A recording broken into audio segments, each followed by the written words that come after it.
Genesis 1:14 through 19. And God said, "Let there be lights in the firmament of the heaven to divide the day from the night, and let them be for signs and for seasons and for days and years.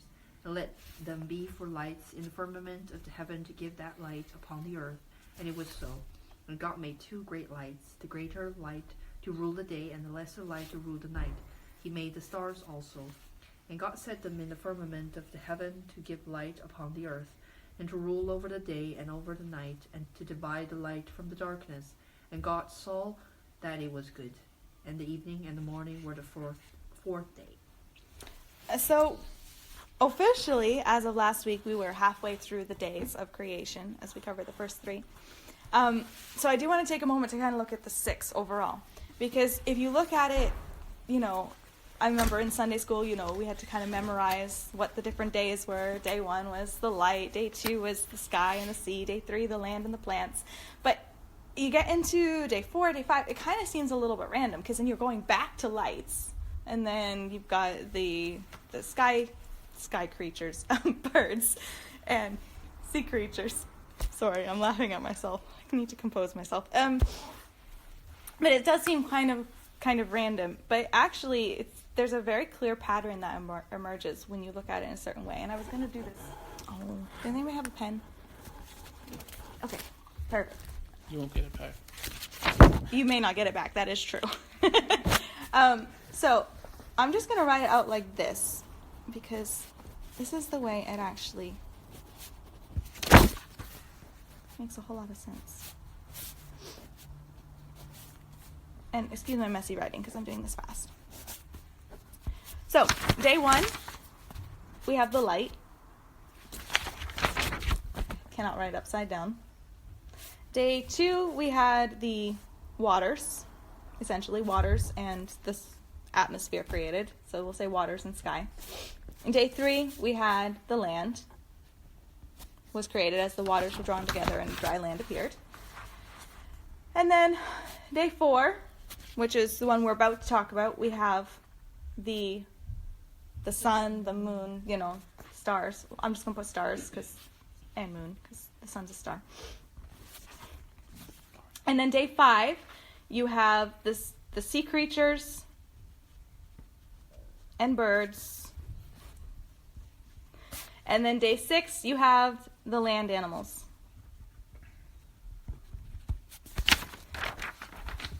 You start to see a pattern emerge. Numbers are ignored. The numbers. Sorry. Marty. I meant between what was created. The first 3 days, God forms. The last half, the second set of 3 days, he fills. He forms the light. He creates light holders, for lack of a better word. Day 2, he formed the waters, the sky. Day 5, he's filling them. So it's like in day 4, 5, and 6, it's like he's doubling back to what he's already created, and now he's filling it. If that makes sense. So it's just kind of, when I first realized that, and I can't remember where I heard that or realized that, or if I saw it, I can't remember. But it started to make a whole lot more sense to me why you had like light on random days, and just why the days were in the order. I don't know if that's why God did it, but it kind of seems interesting. He formed, and then he filled. So day 4, let's look at day 4. I'm going to read verse 14 from a different translation, the Amplified Version, which just expands on things a little bit. And it says, "Then God said, 'Let there be light bearers, sun, moon, stars, in the expanse of the heavens to separate the day from the night, and let them be useful for signs, tokens of God's provident care, and for marking seasons, days, and years.'" So the lights that are referred to in this section, in some translations, like the one Sister Ivy read from, it just says lights. But the Hebrew word is actually ma'or, which is, if it was just light, it would be or. So it's ma'or, which is a light bearer, or you want a fancy word, like a luminary, something that produces light or reflects light.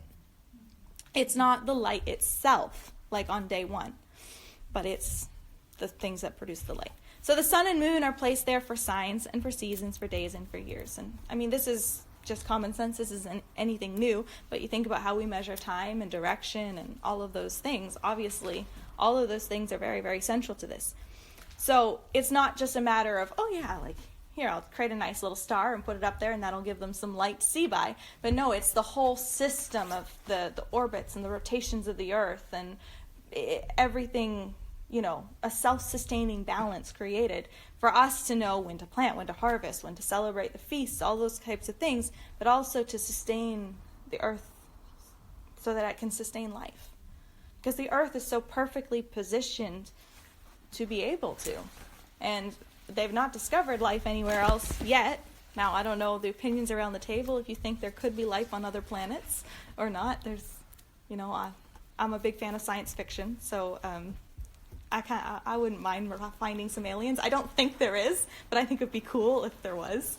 And my dad, who's a minister and very corny sense of humor, he'd always be like, I believe in aliens, because aliens are just life outside of Earth, right? And then he'd say, there's angels up there somewhere. And he believed in life out of Earth. But also, fun fact, which is not related to Genesis really, but there is bacteria on the moon. And how we know that is because on the Apollo mission in like 1969, they left 96 bags of human waste up there. So it might not still be alive, we don't know, unless it was able to survive in extreme conditions. But they did leave a whole bunch of human waste up there, which would have had bacteria in it. So there definitely is life on the moon. Just, I don't know where it came from. It might have came from us, but, you know. I thought that was a fun fact. I heard that on the radio. Anyway, sorry, I'm in a weird mood tonight, so. Doesn't quite count as aliens, but... Well, it's life, you know. But I need to stay on track, don't I? But all of these things are created, okay? So that we have the sun, the moon, all of these stars. And if you think about the vastness of that, if you think about, and sorry I don't have any statistics, but you think about the amount of money that is spent on space exploration and research and all of those things. And of course, that's not even counting like SpaceX and these random celebrity trips up there for the fun of saying, hey, I did it, which don't really contribute much of anything to anybody. But all of that and the millions and millions or however number of stars that there are in galaxies and all solar systems and all of these types of things, and the Bible description is pretty much this: he made the stars also. There's not much space allotted to telling about all that. Why do you think that is? I mean, it's not a super detailed description of the creation of the earth either, but there's a little more detail. And all of the rest of it is, which so vastly measures earth. He just says, oh yeah, made that too. Why do you think that is? Do you think it coincides with something that you said a couple of weeks ago, Sabrina, where it's like the sort of, it's like the science and the Bible are sort of like one.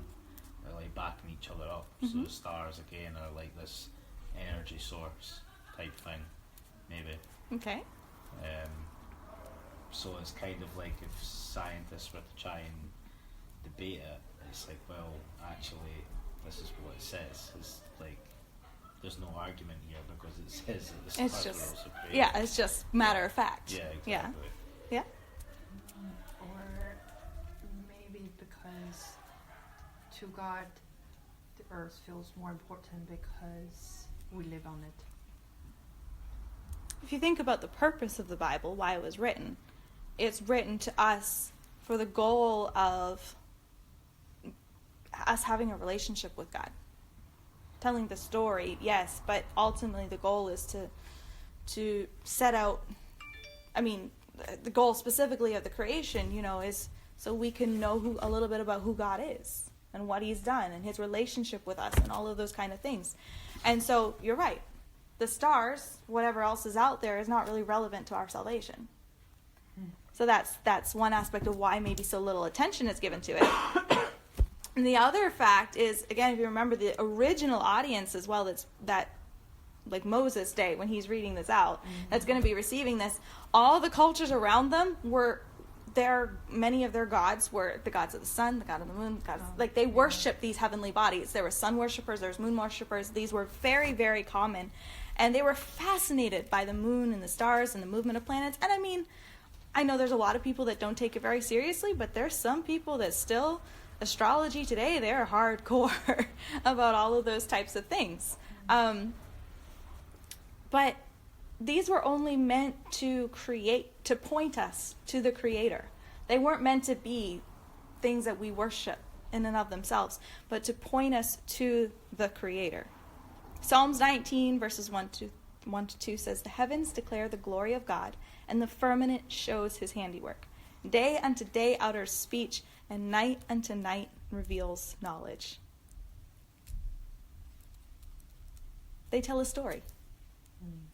The stars, all of creation, everything, when we look around us, and I think a lot of people say that they feel closer to God in nature. And I don't think that that's an accident, because it's God showing off, hey, this is who I am. You know, it's apart from the busyness of life and all those things.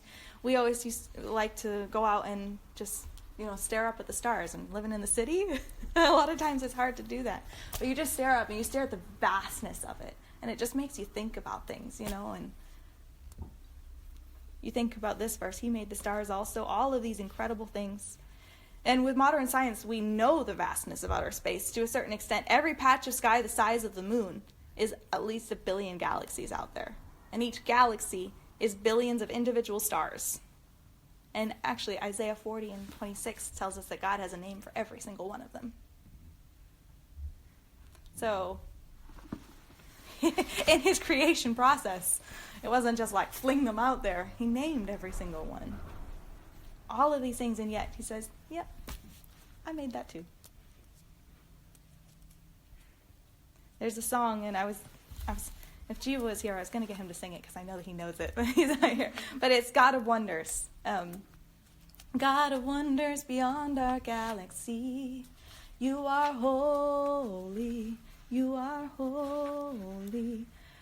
The universe declares your majesty. You are holy, you are holy, Lord of heaven and earth, Lord of heaven and earth. It's a simple song, but I like that. God of wonders. And you just stop and think about that. And that's maybe my goal today. I think of my big goal today is just to get us to stop and think about that. Maybe inspire you to take a trip out to the country and just spend some time, But reflecting on this amazing creation and how amazing it is points us to how amazing the Creator is. But let's go to verse 5. And kind of continuing in the same vein. Day 5, verses 20 to 23. Kadrin, if you could read that. Then God said, "Let the waters abound with an abundance of living creatures, and let birds fly about the earth across the face of the firmament of the heavens." So God created great sea creatures and every living thing that moves, with which the waters abounded according to their kind, and every winged bird according to its kind. And God saw that it was good. And God blessed them, saying, "Be fruitful and multiply, and fill the waters in the seas, and let birds multiply on the earth." So the evening and the morning were the 5th day. Okay, so following his pattern, again, God fills the waters above the sky and the waters below, the seas, with the creation of an abundance of birds and sea creatures. And I'm about to show you some, which kind of show off the variety of all of that. But there's also obviously a lot of similarities. And those that believe in the theory of evolution, when they're studying this, they look at these similarities in structures of different animals. And they see that as evidence of a common ancestor. Well, these animals must have evolved from a similar, from the same ancestor because, look, we see similar structures in all of these, or similar functions, or whatever it might be. But there's another way of looking at this. Because if you look and you see all those similarities, it can also be evidence of a common creator. Because if you were to think about, let's say, an architect, you know, and that doesn't come near to creating a world. But an architect, a very skilled architect, may create a diverse varieties of building, but they're still going to have a signature style. There's still going to be commonalities that you can pick them out, or artists. You know, when famous artists, you know, maybe there's a new work that's discovered that's been lost for a while. There are experts that study it and tell who the artist is by the brush strokes and by the style of certain things. You know, it's evidence of a common artist, a common creator. And so some of the similarities between animals can really point to that, you know. And so it's kind of interesting. But with that being said, I want to share some photos. And I had a little bit of fun with this, probably more fun than I should have. So this is just day 5. So this is just birds and sea creatures and creeping things and whatever's included in that, all right? And I just came up with some examples. And this is just to look, sorry, I think I skipped. Let me go back. Okay, so, yeah, not so cute, not so cute.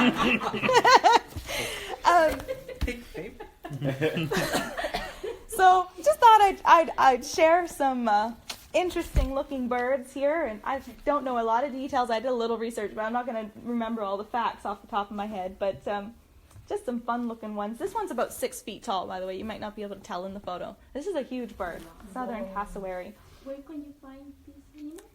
Well, you're going to have to Google that. Somewhere south. Wow. These were not photos that I took. However, none of these photos are AI. Just so you know, some of them are going to look like it, and they're not, okay? I promise you, they are all real species. And then we got a little cute owl, western owl. Not all owls are cute. That one's kind of cute. First to say that's a cute bird. We're going to say that one's cute too? The shoebill, that one. The feathers are pretty. Yeah, it kind of looks like a dinosaur. It's not. This is still alive. This is a bird that's still alive today. It's not a dinosaur. It's near Yeah, extinct, go ahead. but Is it? Okay. The secretary bird. Why secretary? Because Um, it's a buster. And Yeah.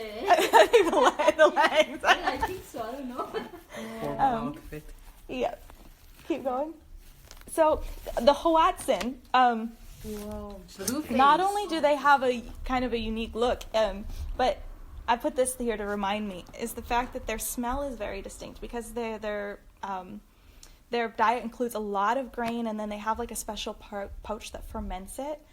So they say the smell is a lot like cow manure, that these birds actually smell What is cabanel? like cow poop.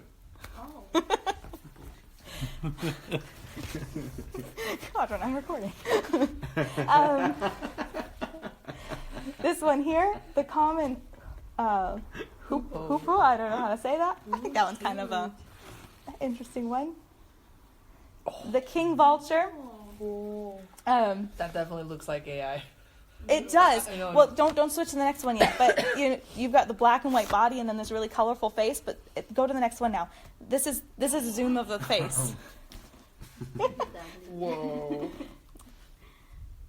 Hummingbird, the pretty normal. California condor, Where's that one from?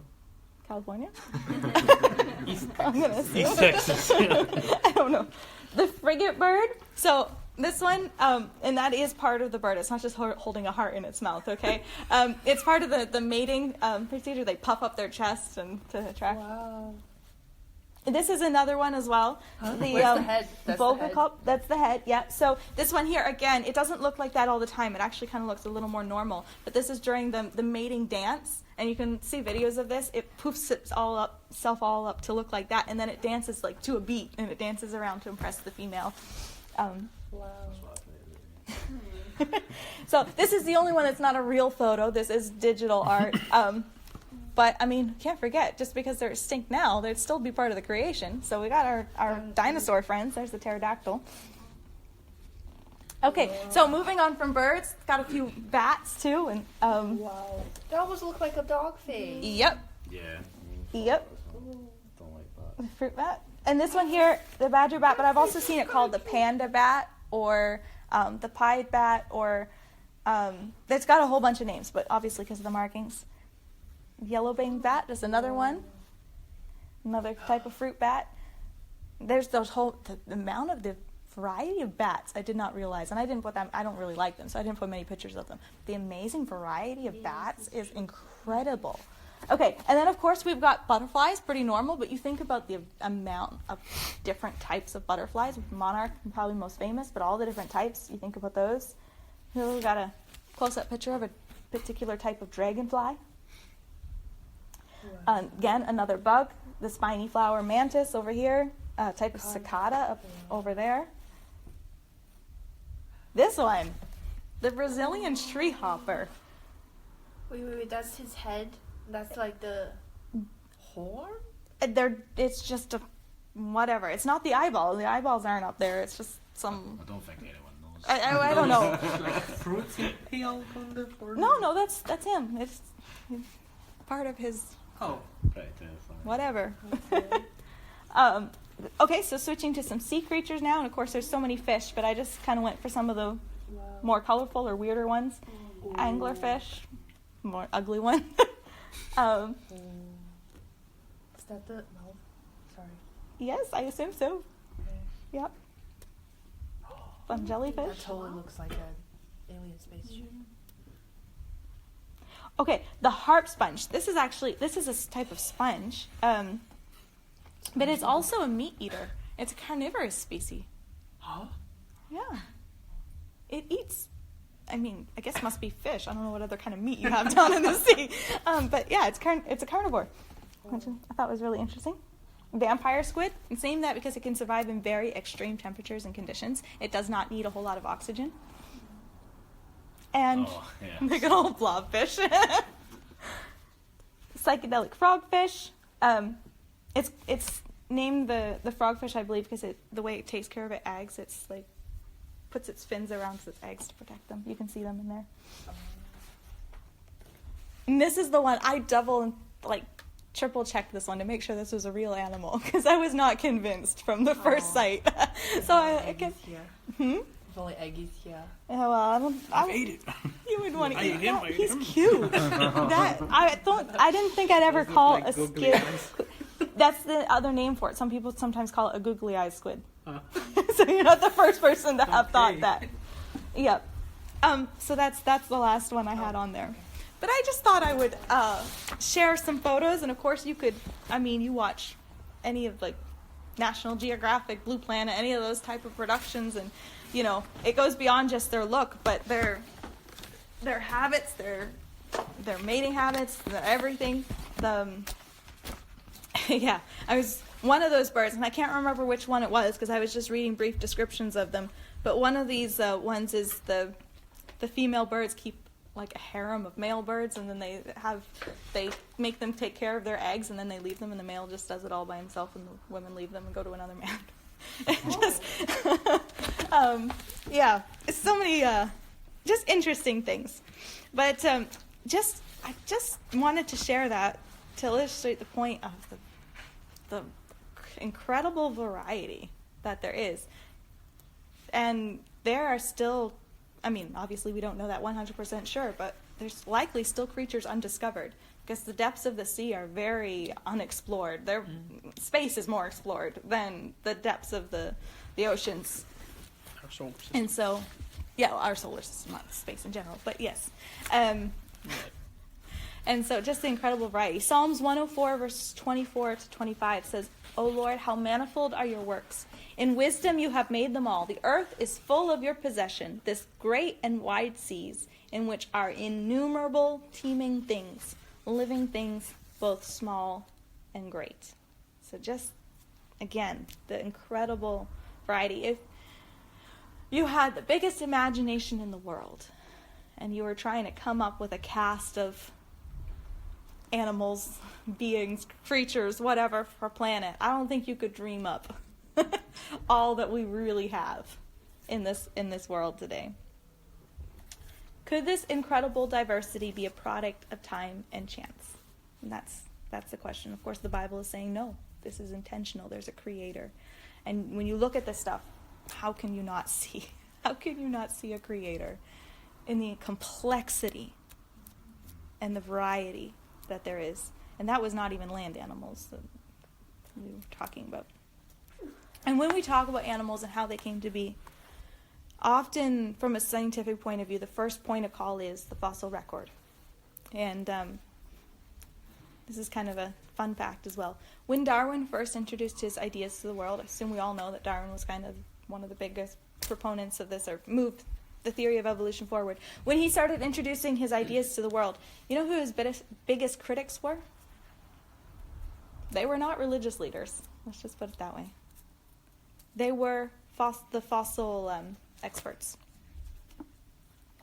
And they opposed his theories based on two principles. One was stasis, in that the fossils,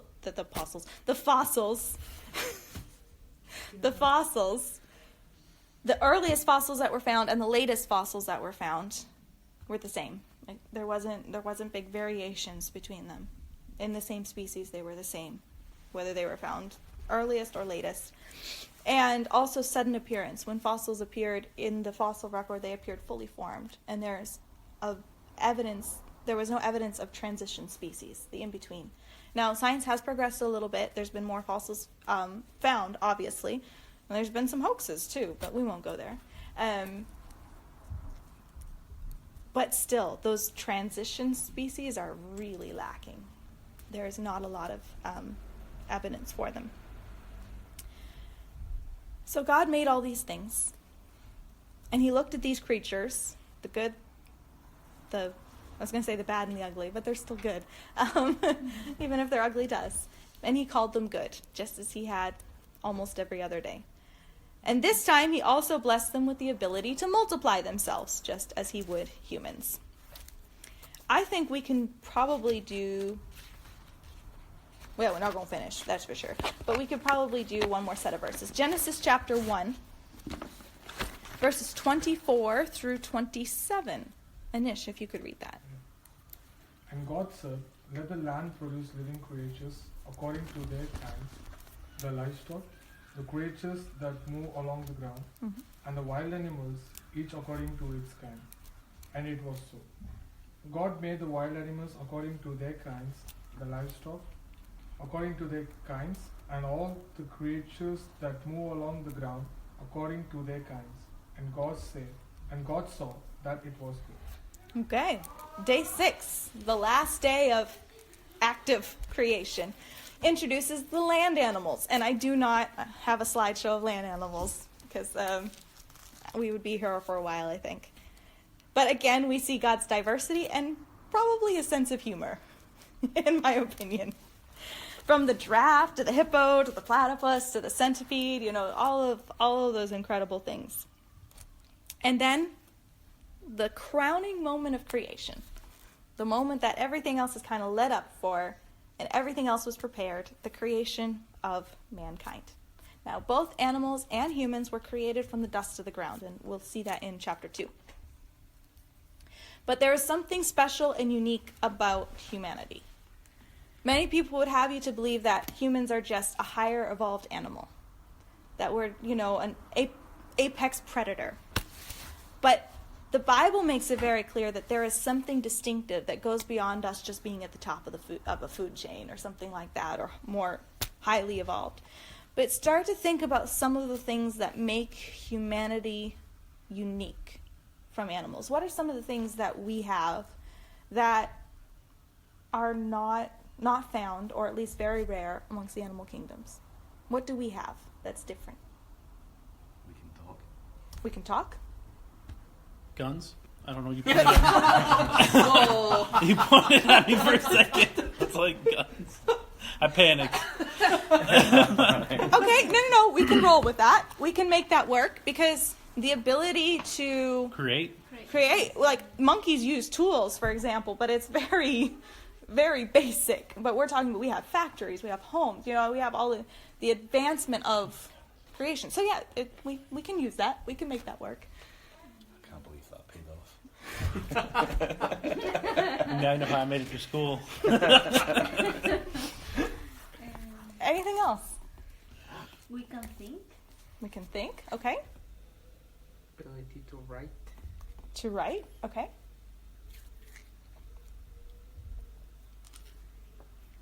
We have a soul. We have a soul, yes. Sorry, I got stuck on this gun. Sorry. I was gonna say war, but that's bad. Yeah, war. I mean, I get. I suppose animals certainly aren't as organized about it as we are, and that's probably a good thing. Anything? We can write. Yeah. So our speech, our ability to communicate in general. I think we are the ones that are capable of looking after the animals on Earth Mm-hmm. because the animals can't care for themselves. Mm-hmm. Okay. Yeah, most of the animals can look after themselves, no? Well, not after other species. Yeah. Yeah. Like dogs wouldn't be able to, which makes me really sad. We need to be here to look after the dogs. You know the wild dogs. Well, maybe. We'll have this to Yeah. Debate for the way home. There you A go. lot of dogs that we can. But of course, if we live with it. That's what people do out where in Canada, they just let the cats go in the woods. They don't want their animal anymore. They just go into the woods and let them Sad. go. That's sad. Which is bad, We're but gonna yeah. move on from that. Yeah. Don't do But that. okay, so all of these things that were said were good. So definitely, yeah, speech, communication, all of those things. Adore beauty. Sorry. Hmm? Adore beauty. Like. Oh yeah, an appreciation for beauty. Yeah, that is true. Although the same, right? That's why they like beauty in their men, but maybe not wider than that. How about emotions? All the animals do have emotions, but to the range of emotions and facial expressions that we have, the amount of expressiveness that we have. This is one that is very unique to humans. A sense of shame. The ability to blush is, I want to say it's completely unique to humans, although there could be one or two animals, but it's very, very rare. In embarrassing situations, that type of thing. So we could kind of put all these things in, most of these things in three things, although some of the physical aspects may not be included. But first of all is personality. Humans have a knowledge, feelings, and a will. Of course, we know that animals have personality. If you have a dog, you know they have a unique personality. But we mean that in more of a sense of, you think about in this aspect, how we have dreams, we have hopes, plans for the future. We don't see that a whole lot amongst the animal kingdom, at least not in the same aspect. The second thing is morality, a conscience, the ability to think, to reason, feel shame, all of that. And the third thing is spirituality, communion with God. I was in Bible school the other day, and I can't remember how it got onto this subject in the class. It's a class of young people, so you never know. And they were talking about prayer requests, how sometimes, people request prayer for their fish or something really, silly. And the teacher was not an animal lover, so she could not understand someone requesting prayer for a dog. I was like, I pray for my dog, but that's besides the point. But one of the students was saying how they do family prayer time, and the dog always joins in and is a part of that circle and all of that stuff. But that's cute. And Jude would probably want to be in the center of it because she wants to be in the center of anything. But she's not actually praying, and I'm aware of that. She does not understand it in the same aspect that we do because they don't have spirituality. So the creation of man is unique, and we're going to see more about this in Genesis chapter 2. But there's a couple key things that even in these verses we learn about our origins that impact our philosophy, our worldview, our view on life. And I'm going to leave you in suspense for most of that. But I'll just do the first one because it's an awkward ending point. Is the fact that we were created by God. Very simple, but when you really stop and think about that and let that truth affect your life, that changes the way that you look at things. You were created intentionally. You weren't a byproduct of accident or chance, or you just happened to be here. You were created on purpose, intentionally, which means you have a purpose. You have something. I'm struggling to put this in words, but you know what I mean. There's a purpose behind your life. There's an intention. It's not just accidental. And that's something important to understand and to learn. That's something important to know about yourself. Because when you just see yourself as just a product of circumstances or whatever, the value of your life. But when you understand you were created so with such purpose and intention, and the time and the care and attention that was put into creating you and getting to the point where you existed, you've got a purpose. You've got a reason to exist. You have value. And we'll talk more about that value next week. I'll end there. Sister Ivy, can you close us off out in prayer today?